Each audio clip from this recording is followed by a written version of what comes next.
Firefighters across Tayside and Fife ramped up their campaign against proposed budget cuts today, saying the move will put lives at risk.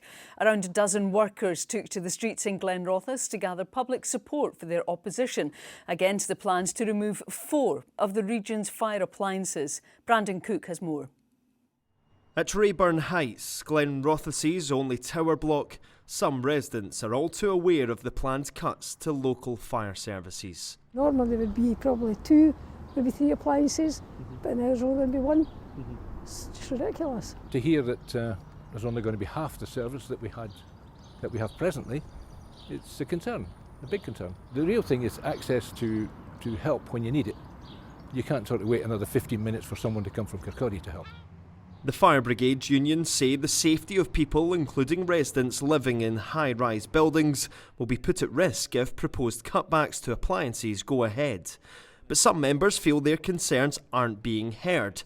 Around a dozen took to the streets today to voice their worries. There's a bit of shock about it happening. Actually, everyone we've spoken to basically disagrees with it. The high-rise procedures dictate how many people we need and how many fire engines we need before we can actually implement a safe system of work. We need at least 2 fire engines there. After September, if these cuts come through, we're only going to have the 1 fire engine, and that'll be about 15 minutes, or if we're lucky, maybe 15 minutes for another fire engine to arrive.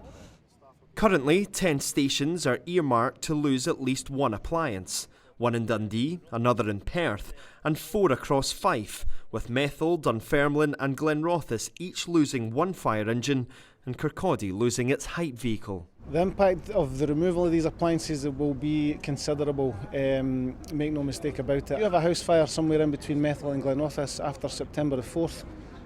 You'll have a fire engine going from Methil and a fire engine from Glenrothes. That will then leave those 2 stations empty and have to be covered by other fire engines and fire stations in the area who are also being affected by those cuts. The impact across the country will be significant.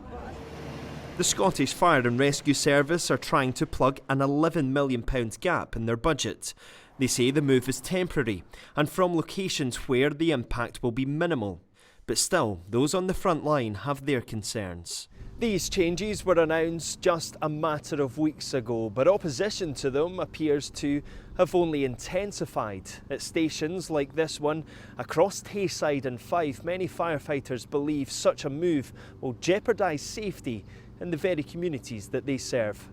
Brandon Cook, STV News.